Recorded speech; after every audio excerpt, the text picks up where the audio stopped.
dizemos que queremos cultuar ao Senhor nosso Deus. Essa oração agora eu faço pedindo a Ti, Pai, que o Senhor nos ajude a, como louvamos agora, nos esvaziar, para que o Senhor possa nos encher, nos habitar, e começar aqui nesta tarde uma transformação das nossas vidas, Pai. Essa é a oração da Tua igreja, e aquele que assim crê, diga amém. Amém. Fala conosco, Pai. Fala com a Tua igreja nesta tarde, é o que nós te pedimos, em nome de Jesus, amém e amém. Pode se assentar, você já está há muito tempo em pé.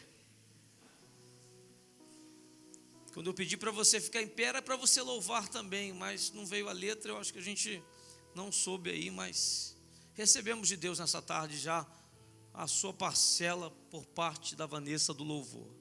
Deus abençoe a sua vida, Vanessa. Pela manhã, quero identificar quantos aqui estavam. Temos algumas mãos levantadas.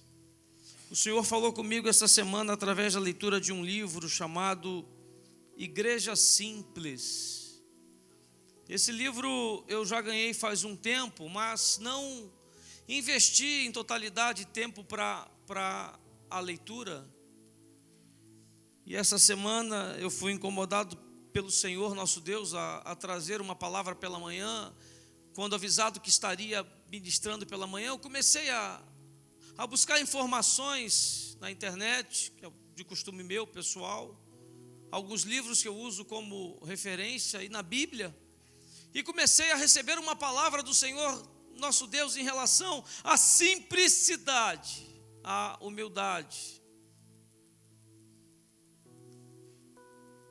O subtítulo do livro diz assim: retornando ao processo de Deus para fazer discípulos. E na contracapa diz assim: a revolução do simples começou. Este simples, citado por esse escritor aqui, é o que eu desejo para a minha vida com Deus. Eu não quero um ministério de reconhecimento, eu não quero uma igreja no qual falem a respeito por todo mundo, não, porque humanamente a gente até busca isso, mas essa não é a vontade do Senhor nosso Deus para a vida da igreja. Há coisas simples que a igreja precisa fazer e talvez esteja ficando pelo caminho, ficando esquecida, e nós vamos falar sobre isso. Mas como disse o louvor, se o Senhor estiver em mim, mas para Ele estar, a gente precisa abrir mão e dar espaço para que o Espírito Santo, Ele entre, se apodere das nossas vidas, dos nossos pensamentos, das nossas escolhas e atitudes, e passe Deus a governar a nossa vida. Mas pastor, isso é difícil demais. Eu sei, somos humanos, é difícil para mim, é difícil para todos vocês. Mas eu creio num Deus de milagre, num Deus de soberania, num Deus que determina a mudança e muda em nome de Jesus. Só não muda quando nós não permitimos. O título da mensagem não é Igreja Simples, é só uma série. O título dessa mensagem é os pobres de espírito. A palavra pobre é uma palavra meio complicada. Quando falamos de pobreza, falamos de dificuldade, falamos de falência, falamos de necessidades, falamos de sofrimento, falamos de dor, né? É o que vive aquele que está no estado de pobreza, mas isso quando falamos de forma humana. Mas Deus é tão maravilhoso para conosco, que quando nós falamos sobre espírito, sobre vida com Deus, meu Deus, ser pobre de espírito é o que Deus espera de nós. Por isso essa mensagem, que Deus fale ao teu coração nesta tarde, em nome de Jesus. Mateus, não precisa levantar, capítulo 5, verso 1.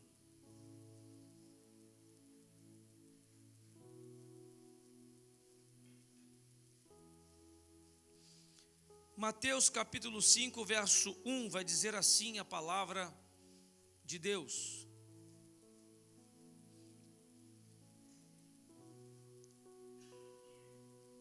Vendo Jesus, já começa Deus falar. Jesus está vendo sim cada necessidade aqui nesta tarde, a minha e a sua.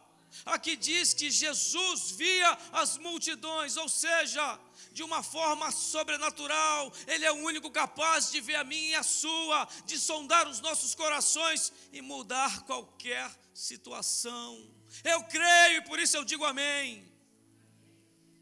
Mas eu não ouvi o amém da igreja. Mais forte, igreja.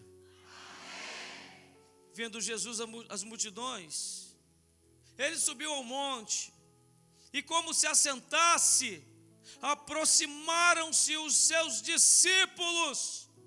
O que nós somos, igreja? Discípulos de Jesus Cristo. E o que a Bíblia está dizendo? Que ele se aproximou deles. Por isso eu creio da mesma forma que o Espírito do Senhor que está aqui neste lugar está a se aproximar das minhas lutas, das tuas lutas, das nossas necessidades, das crises, dos problemas, das enfermidades, seja qual for a situação. É nesse Deus que eu entrego a minha vida e deixo Ele falar comigo e contigo nesta tarde. E o verso 2 vai dizer: e ele passou a ensiná-los. E mais uma vez eu vou entender que Deus já está falando mais uma vez nessa frase. E ele, Jesus Cristo, passou a ensiná-los. Para que nós viemos à casa do Senhor? Para que nós paramos a nossa agenda? Para que saímos da nossa poltrona? Para que desligamos as nossas TVs, saímos dos nossos celulares, WhatsApps e redes sociais? Para que o Senhor possa nos ensinar aqui nesta tarde. Por quê? Olha o que vai dizer o verso 3, é a vontade do Senhor que aprendamos. Eu vou ler a parte bem-aventurados, o restante é com a igreja.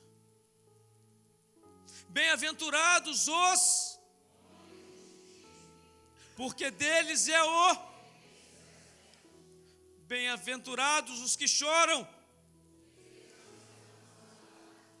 bem-aventurados os mansos, bem-aventurados os que têm fome e sede de justiça, bem-aventurados os misericordiosos, bem-aventurados os limpos de coração, bem-aventurados os pacificadores, bem-aventurados os perseguidos por causa da justiça, bem-aventurados sois quando por minha causa vos injuriarem e vos perseguirem e mentindo disserem todo mal contra vós.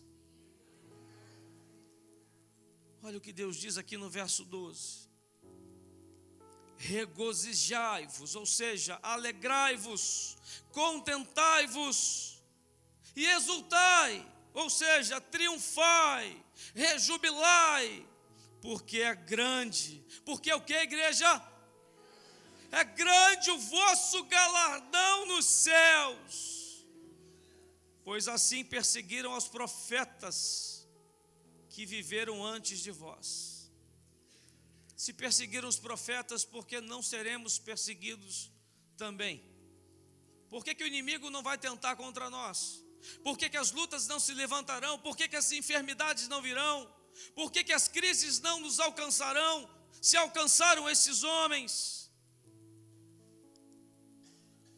Mas em nome de Jesus, que possamos como igreja nessa tarde, início de noite, reconhecer que precisamos de ajuda, que precisamos desse Jesus Cristo, que precisamos da vida desta igreja, que por mais frio que estejamos, desligados do dia a dia da igreja ou da agenda ou dos ministérios, possamos entender que há um Senhor aqui que está a cuidar da vida desta igreja, da nossa família, dos nossos projetos, dos nossos sonhos, de tudo. Mas para isso precisamos, nessa hora, começar a colocar-se de lado os nossos problemas e começarmos a cultuar verdadeiramente ao Senhor, dizendo: Senhor, eu reconheço que eu preciso da sua ajuda, eu reconheço a minha pequenez, a minha limitação, ou seja, eu reconheço que o Senhor é o grande, todo-poderoso, o Rei dos reis, e é o Senhor quem vai fazer nesta noite algo de sobrenatural. Não sou eu, mas é o Senhor. Mas é importante também a gente começar a reconhecer que somos pecadores, que somos errôneos, que temos fraquezas, que temos mazelas. Por isso, pela manhã, quando eu iniciava a mensagem pela manhã, a primeira oração que eu fiz foi pedindo a Deus receber dele junto com a igreja restauração, renovo de fé, de esperança e de amor, porque é o que nós precisamos quando viemos à casa do Senhor.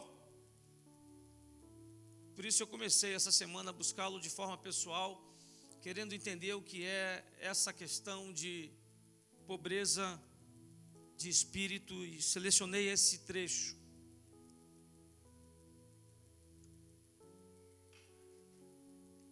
Por isso eu olho para o sermão da montanha, pregado pelo Senhor Jesus, e olho aqui para as bem-aventuranças, e com a igreja querer extrair, eu entendo que divinos, sábios conselhos, que podem produzir em nós nesta noite, restauração. Eu preciso de restauração em algumas áreas da minha vida, como foi louvado aqui agora há pouco. Que seja o Senhor a estar comigo, a conduzir a minha vida e não mais eu. Que seja o seu amor, que seja a sua graça. E aí eu fui ouvir o que alguns comentaristas, estudiosos, teólogos têm de opinião a expressar em relação a esses versículos lidos. E fui descobrir que a maioria deles tem nessa parte das bem-aventuranças a receita de Jesus para a nossa felicidade, para a nossa alegria, para o nosso contentamento. São as regras que a Bíblia nos traz para que sejamos felizes, para que vivamos em paz, para que venhamos alcançar não só uma alegria aqui, mas uma alegria eterna, ou seja, a alegria que é esperada por todos, que é a alegria dos céus. Neles aqui encontramos as características espirituais, não as humanas, mas as espirituais, que pode fazer você sair daqui com os seus problemas, mas apesar de sair com os problemas, crises e lutas, com soluções, com estratégias, para que algo comece a mudar na sua vida, em alguma área que haja a necessidade do Senhor intervir. Talvez você não consiga sequer resolver os seus problemas, mas mesmo assim você saia com fé, com confiança e com o entendimento que Deus está cuidando dessa situação. E por isso a primeira das características a ser falada, tratada aqui nesta noite, ela é a qualidade indispensável para que o Senhor possa restaurar as nossas vidas. Sem ela não podemos alcançar a felicidade, e muito menos a comunhão com o Senhor, tanto na terra, como eu citei, mas também nos céus. Bem-aventurados os pobres em espírito, pois deles é o quê? É o reino dos céus. E o que é ser pobre de espírito? O que Jesus queria ensinar quando ele disse que queria abençoar aos pobres de espírito? O que significa isto? O que aprenderemos com esta parte? Para que eu e você possamos entender melhor essa expressão, é preciso que nós entendamos um pouco do seu uso entre os judeus. O que era pobre? No início significava aquela pessoa totalmente desprovida de recursos para as coisas mais essenciais, elementares da sua vida. Depois, pobreza passou a significar aquele que não tinha poder, que não tinha voz, que não tinha prestígio, que não tinha influência sobre outros e que por isso ele era oprimido. Palavra difícil essa. Ele era explorado pelo poderoso ou pelo rico. Assim era aquele que era ditado na pobreza. Mas, posteriormente, começou a ter um sentido espiritual. É sobre esse sentido que queremos falar. Referia-se a uma dependência total. Eu disse total, uma dependência exclusiva de Deus para socorrer. É desta pobreza que nós viemos aqui à casa do Senhor buscar nesta noite. Uma dependência de espírito, uma pobreza de espírito. O que é isso, pastor? É estar vazio, é estar sem recursos, é estar pobre, para que o Espírito Santo possa nos encher aqui nesta noite e fazer através de nós as maravilhas que Ele espera.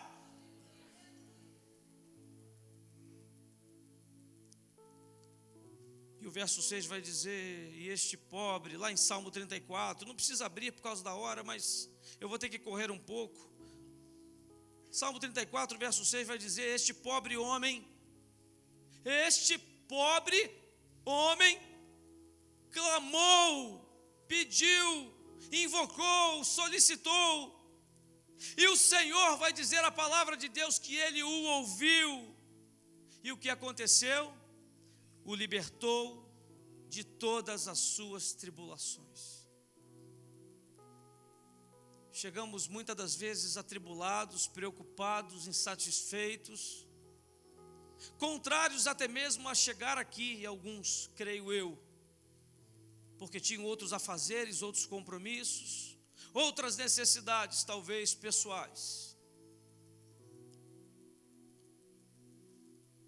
Mas independente do que você está vivendo nesse momento, por esses dias, se você reconhecer a sua pobreza, a pobreza que ele diz aqui no âmbito espiritual, se você estiver exatamente assim vazio, clamar, a palavra de Deus está dizendo que Ele vai nos ouvir e vai nos libertar sim de todas as nossas tribulações, tribulações que muitas das vezes somos nós que criamos, consequências da vida que vivemos por causa de atitudes, escolhas, em que Deus nos incomodava a dizer, não faz, não vai, não fala, mas na nossa forma de pensar, porque estamos sempre certos e nunca errados, não ouvimos o Senhor a nos impulsionar a uma mudança e vamos viver as consequências, não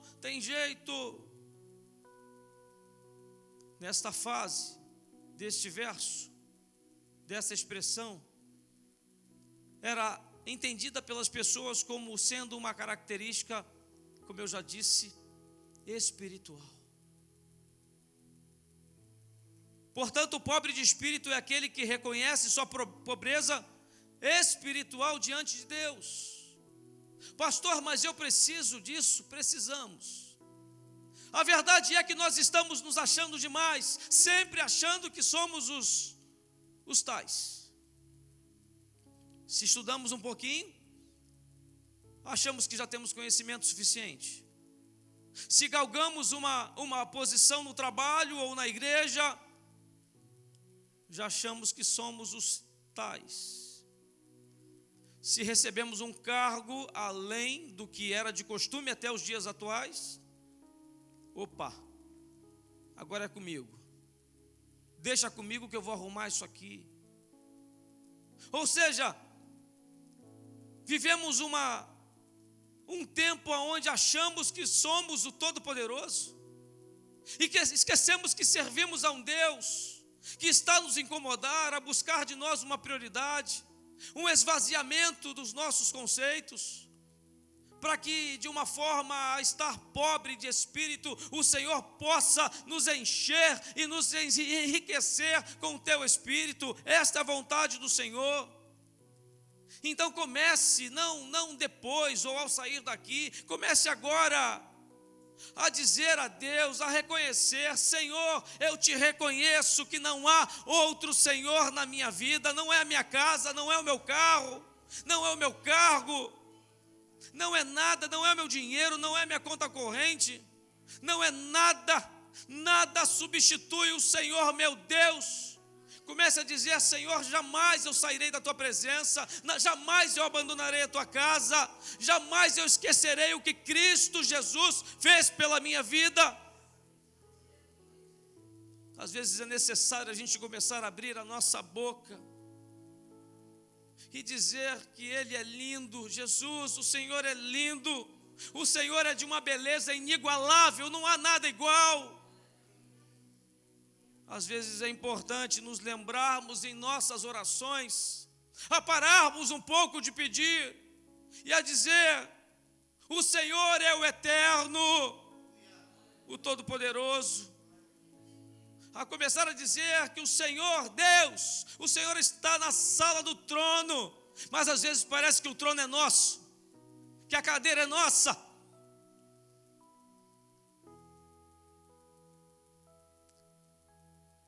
Quando eu li esse livro, os primeiros capítulos eu não dei muito valor a ele. Eu tinha planos e projetos para o ministério de homens e todos eles muito grandes. Normal, natural. Mas aí eu comecei a ver que não é isso que é a vontade do Senhor para a vida do ministério de homens. E de umas semanas para cá eu comecei a mudar.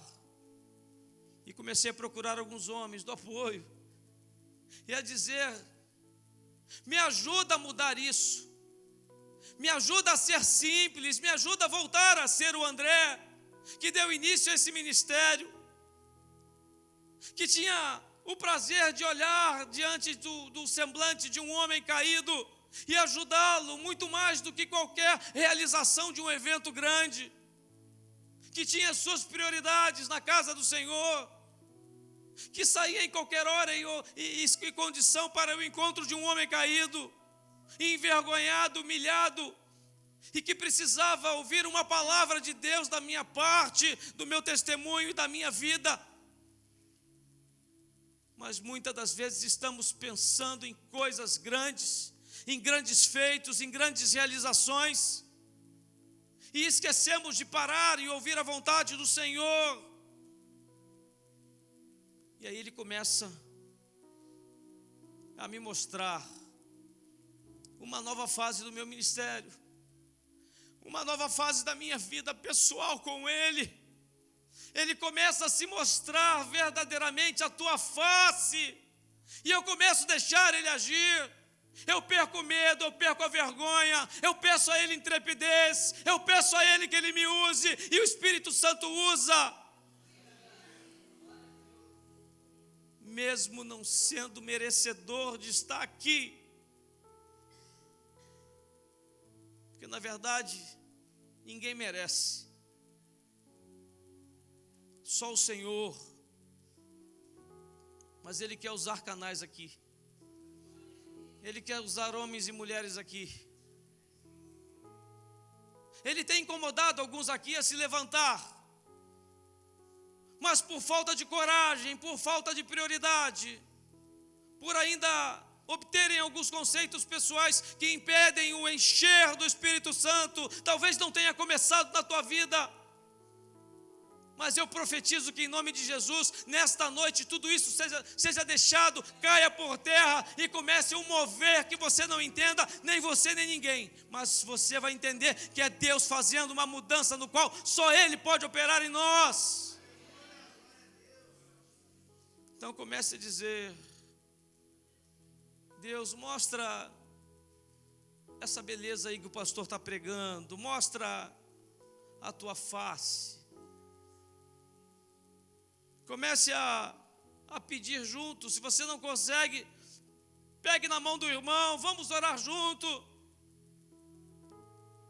E comece a pedir isso a Ele, não só nesse culto, mas na tua casa, no teu trabalho, nas reuniões ministeriais, em tudo que você for fazer, peça isso ao Senhor nosso Deus. Mas comece agora, porque se não começarmos, algo pode acontecer, e certamente acontecerá, e deixará de ser a prioridade na sua vida. Então, enquanto a palavra está sendo ministrada, comece a abrir a sua boca e conversar com o Senhor e dizer a Ele: Senhor, me transforma, Pai amado Deus, me reveste de Ti, do Teu Espírito Santo, me enche, Pai, ou seja, antes me esvazia, me quebra, me refaz, e me encha de Ti até que não haja mais espaço para mais nada. É isso que Ele espera de nós, é isso que é cultuar ao Senhor, é isso que é ouvir a voz dEle.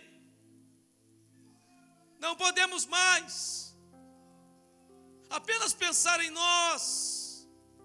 Há pessoas que estão a rodear as nossas vidas, aguardando uma abertura da nossa boca, um exemplo, uma fala, para serem resgatadas pelo Senhor. Mas estamos preocupados com tudo, menos com o que o Senhor tem falado e pregado aos nossos corações dia após dia. Por isso, começa da onde você está a glorificar o nome do Senhor e dizer: Deus, eu deixo, eu permito, reina com Teu Espírito Santo sobre mim, reina sobre a minha carne, reina sobre os meus projetos, que só eu tenha coragem de dizer, só os realize aquilo que o Senhor quer, só os aconteça aquilo que é a vontade do Senhor. E se Ele curar no momento, louvado seja o nome do Senhor, mas se Ele não curar, fica firme até a cura chegar. E se ela não chegar, Ele continuará sendo Deus para você, porque é isso que Ele espera da igreja. Por isso é importante, no momento em que a palavra está sendo ministrada, você comece a dizer, a reconhecer: liberte-me de mim mesmo, liberte-me dos meus pensamentos, das minhas vontades, enche-me, Pai amado Deus. E diga com coragem, até que não haja mais espaço para mim.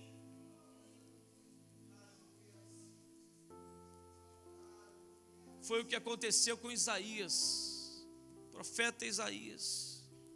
5 capítulos da igreja da Bíblia dizendo à igreja daquela época: ai de vós! Mas quando viu o trono de Deus e sua gloriosa majestade, a partir daquele momento ele só podia dizer, não mais ai de vós, porque é uma mania de todos os pastores, ai de vós. Aí ele passou a dizer, ai de mim que estou perecendo. Essa é a vontade de Deus. Temos mania de falar do vizinho, falar do outro, falar do irmão, falar das situações, apontar, criticar. Mas que a partir de hoje, como igreja, de uma forma muito simples, muito sincera, nós venhamos a olhar as situações e dizer, ai de mim, ou no máximo, ai de nós, que estamos a perecer. Um outro exemplo da Bíblia, Moisés, na sarça ardente, ele escondeu o rosto e disse, olha o que ele disse para Deus, quem sou eu, Senhor? Que nós possamos nesta tarde, nesta noite já, nos lamentar pelos nossos erros, virar nossos rostos a Deus e dizer, Deus, quem sou eu? Por que fiz isso? Como pude? Misericórdia, Senhor, perdoa a minha vida, perdoa as minhas falhas, me ajuda a consertar, a reparar, e Ele te ajudará em nome de Jesus, porque é neste Deus que eu creio e estou a pregar aqui nesta noite. Mas por que, pastor? O que tanto diz desse livro? Aqui diz que diante de Deus, uma igreja, não há lugar Não há lugar para orgulho, não há lugar para presunção, não há lugar para autoconfiança. Ou seja, tudo que acontece em prol do reino de Deus, nada somos nós, nada. E eu digo isso porque às vezes isso nos atinge. Há pouco tempo atrás, realizamos um congresso de homens. Que luta, que dificuldade, que batalha. Aí no dia seguinte eu levando o pastor Lincoln para o aeroporto. Deus queria falar comigo. Usou o pastor Lincoln e ele disse assim para mim no carro: que coisa maravilhosa que Deus fez naquele lugar, na vida daqueles homens. Porque talvez estivéssemos pensando nós, não vou dizer eu não, nós homens, apoio, que tivéssemos sido nós que realizamos, mas não, quem fez foi Deus. É Deus quem age lá no Ministério de Casais, é Deus que age lá no Ministério Infantil, é Deus que faz acontecer restaurações lá nos adolescentes. Nesse último congresso que teve, foi uma bênção. Quem estava aqui sabe do que eu estou falando. Adolescentes tendo um novo encontro com o Senhor, largando as suas lutas, as suas crises, os seus problemas, os seus pecados, para conhecer Deus. Mas fomos nós que fizemos? Não, foi Deus. Então, que todo orgulho aqui presente na vida de cada um, seja em cada área da tua vida, seja na vida pessoal, financeira, profissional, espiritual, seja o que for, que todo orgulho que nos impede de nos enchermos de Deus caia por terra em nome de Jesus. Que não haja mais presunção, ou seja, haja igualdade. Que sejamos e sintamos que somos iguais uns para com os outros, ou seja, não há cargo, não há posição. Nós somos irmãos e somos igreja, uma congregação a ouvir a voz do Senhor, e assim precisamos nos colocar. Mas só conseguiremos se realmente nos colocarmos diante dEle, de Deus. Se começarmos aqui, antes de irmos embora, daqui a alguns minutos, a chorar aos pés do Senhor e dizer: eu reconheço quem de fato eu sou. Eu reconheço quem de fato eu tenho traído, eu tenho humilhado, eu tenho envergonhado, eu tenho enganado.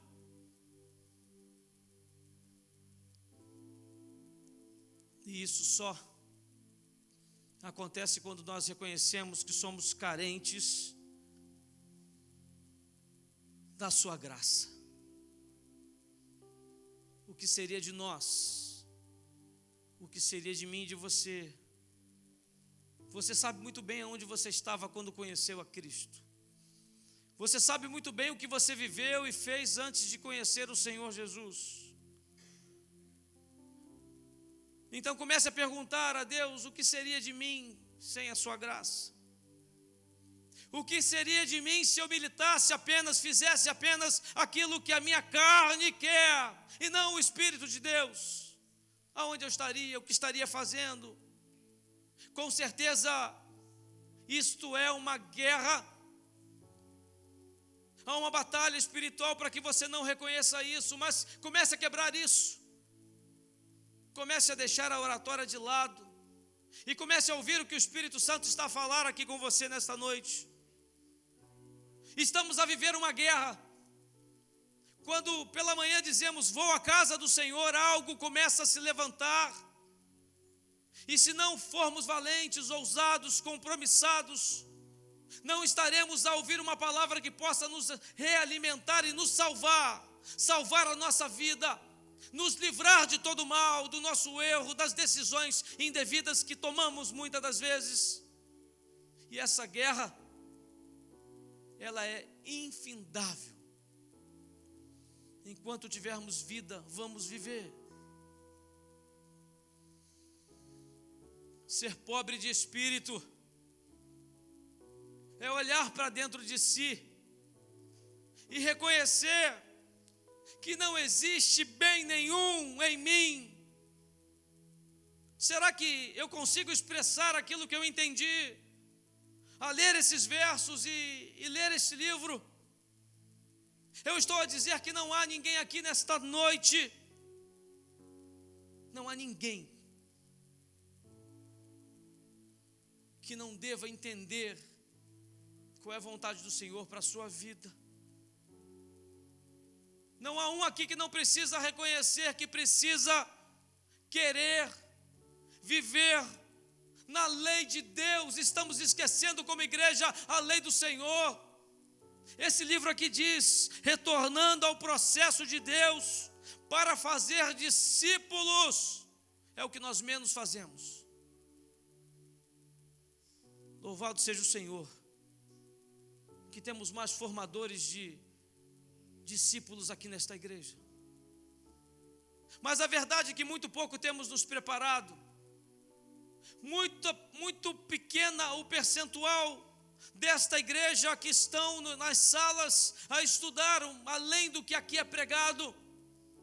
A administração, ela tem uma direção, ela tem um objetivo, ela foi deixada pelo Senhor nosso Deus para abençoar, para falar, sim, claro, mas precisamos tomar uma decisão própria, individual, cada um aqui, de começar a buscar mais do Senhor, mais intimidade, mais conhecimento, mais palavra de Deus, e quanto mais, maior a presença do Senhor sobre nós.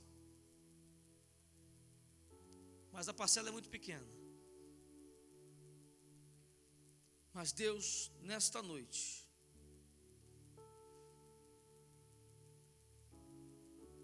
quer restaurar isso em nós. Mas precisamos começar a dizer agora: eu preciso da sua ajuda.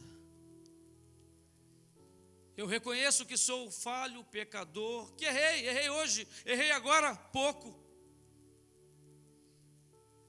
Mas estou aqui a pedir perdão ao Senhor Deus e a pedir: Deus, me ajuda. Mas pastor, a minha vida está fora de controle, está alguma área que não há o que fazer. Entregue sua vida ao Senhor nosso Deus, e Ele tomará o controle, Ele tomará as rédeas, e começará a militar no teu lugar. Não será só você, mas será você com a ajuda do Senhor Jesus Cristo. É nesse Deus que eu acredito. Agora só poderá viver esse princípio aquele ou aquela que reconhecer que é pobre de espírito, aquele que se render. Mas quando eu digo render, é se render incondicionalmente ao Senhor Deus, porque aí Ele vai agir. Mas eu vou logo avisando que não vai ser do seu jeito, não é de acordo com a sua vontade, não é de acordo com o seu projeto, não é de acordo com o seu sonho, é de acordo com o sonho e com os planos que Ele tem para a tua vida. É de acordo com os sonhos e projetos que Ele tem para a tua vida dentro desta igreja. Igreja essa de Jesus. Mas Ele só vai fazer isso quando nós estivermos com um espírito pobre, quebrantado e contrito diante de Deus. Salmo 51, verso 17. Quem puder, abra comigo.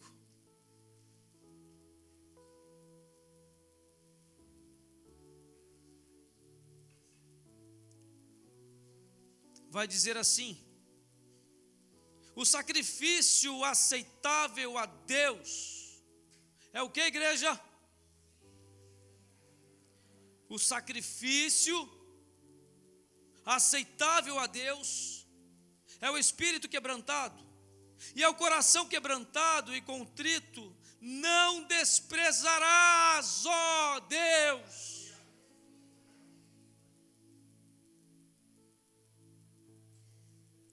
Mas como? Se na maioria das nossas vezes estamos a desprezar o Senhor nosso Deus. como Ele não nos desprezará? Se formos olharmos para os nossos feitos, estamos a desprezar o Senhor como igreja. E quando eu falo como igreja, eu não falo a instituição do Colubandê, eu falo eu e você, igreja. Eu não falo de paredes. Então eu posso resumir essa mensagem dizendo que ser pobre de espírito, preste bem atenção, você pode não ter entendido nada, mas isso aqui é essencial. Ser pobre de espírito é enxergar o nosso pecado, é reconhecê-lo, é olhar para si, para os seus atos e entender que isto precisa mudar, que você não pode mais fazer. E toda vez que a carne militar e a raiva e a dor, o trauma e os problemas se levantarem, você pedir um apoio ao Senhor nosso Deus, isso é enxergar as suas limitações, é reconhecer os seus erros e pecados, é se quebrantar, é reconhecer o seu despreparo. A primeira coisa que eu faço ao subir esse púlpito é reconhecer que eu não sou capaz de fazer o que estou fazendo, porque não há homem preparado para isso. E quando eu reconheço a minha total incapacidade, Ele começa a agir e falar de uma forma que nem eu acredito que aconteceu, porque não sou eu, é Deus. Isso é ser pobre de espírito, é reconhecer a nossa pobreza espiritual diante de Deus, pois somos pecadores. E na verdade de Deus nada merecemos, além do seu juízo. Nada temos para oferecer ou reivindicar. Nada temos com que comprar o favor dos céus. E Deus falou comigo de uma forma no qual eu preciso colocar isso para fora. Primeiramente ao ministério de homens que estão próximos de nós ali, mas também para toda a igreja, para essa igreja das 17 horas, e que isso não fique só aqui, mas contamine a sua casa, a tua família, os teus colegas de trabalho, aqueles que vão, Deus, te mandar para que você fale de Jesus para eles, e vidas possam ser alcançadas através da sua vida. Pedro é um exemplo, autoconfiante e seguro de si. Era este o homem, Pedrão. Mas diante do milagre da pesca maravilhosa, ele se prostra de joelhos diante de Jesus e diz: Senhor, olha o que disse Pedro: Senhor, retira-te de mim, pois sou pecador. Se esse homem foi capaz de dizer isso, será que nesta noite eu e você, nós somos capazes de reconhecer que somos pecadores? Porque quando chegamos na igreja temos tanto a pedir que esquecemos que igreja é lugar de arrependimento, que na igreja há uma prioridade, ouvir algo sobre a vida de Jesus Cristo. Mas as igrejas hoje querem pregar prosperidade, alcance de bens, maravilhas e maravilhas. Há maravilhas do céu para nós, como vimos aqui as bens-aventuranças, sim. Mas a nossa prioridade como igreja não pode ser só o querer e o precisar. Há algo da nossa parte que precisa ser feito de uma forma muito simples, como diz esta palavra. Mas não somos capazes. Eu vou pregar isso enquanto eu não começar a ver isso, eu não vou me calar. Porque o que mais me incomoda, até mesmo no meu ministério, eu digo pessoal,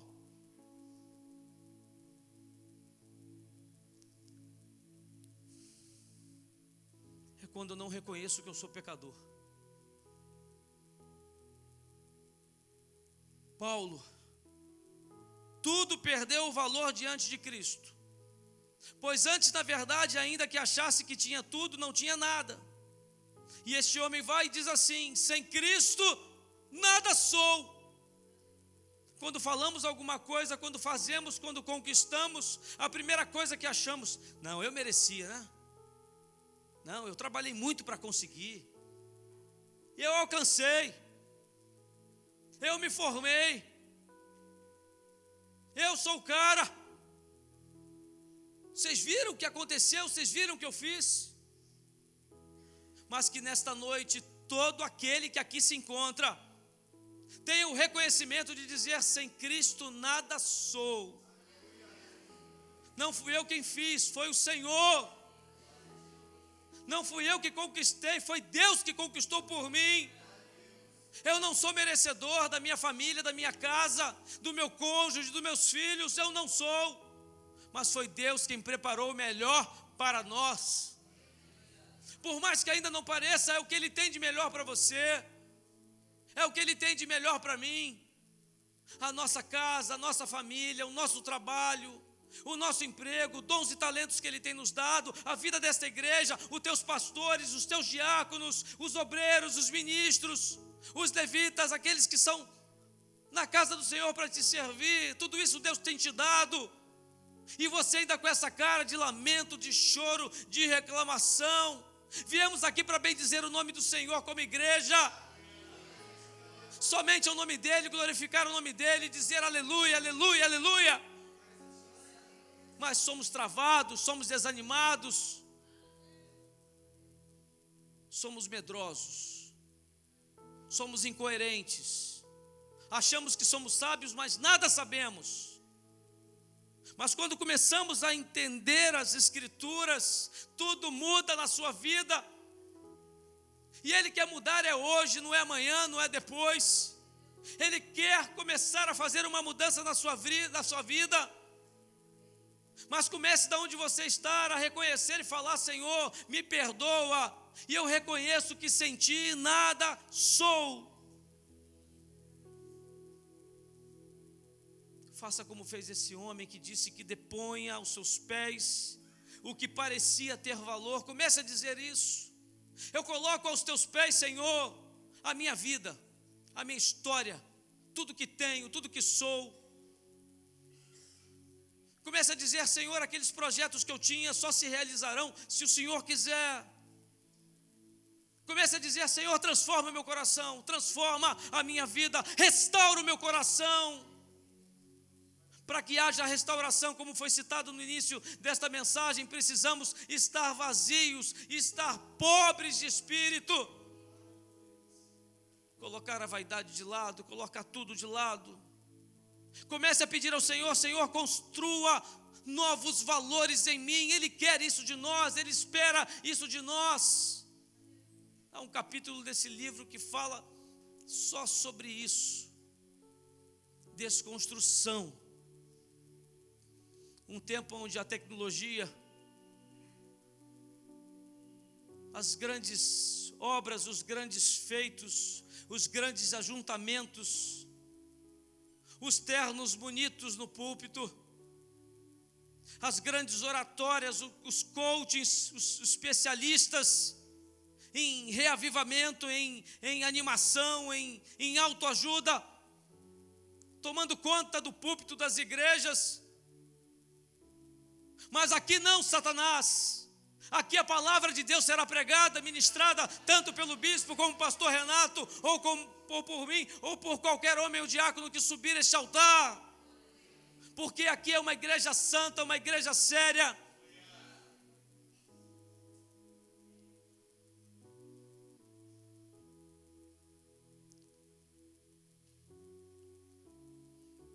Comece a perguntar: Deus, o que eu tenho que colocar aos teus pés? O que eu preciso nesta noite colocar aos teus pés? Comece a perguntar isso a Deus. Senhor, para alguns aqui nesta noite é a família, é o casamento, é o relacionamento com os filhos, é o relacionamento com a parentela. Há pessoas aqui que precisam colocar esta causa diante do altar do Senhor nosso Deus. Há outras aqui, e essa eu me incluo, é o temperamento, que muitas das vezes nos tira de uma condição de servo e de filho de Deus. Para outros aqui a posição no qual se encontra, o seu cargo, o seu poder, o seu dinheiro, a sua influência.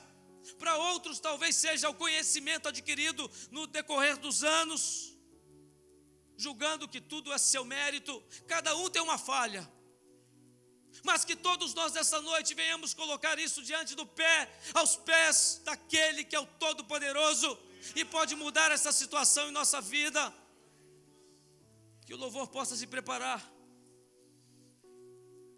Mas eu não posso sair daqui nessa noite, não posso, porque Deus está me incomodando, sem perguntar se há alguém aqui que ainda não aceitou a Cristo Jesus como seu Salvador e queira entregar a sua vida, se encontre nessa condição e queira entregar a sua vida a Jesus Cristo. Há alguém em nosso meio que ainda não aceitou e quer conhecer esta vida com Cristo? Há alguém entre nós? Ou posso crer que todos já aceitaram Jesus como seu Salvador? Amém.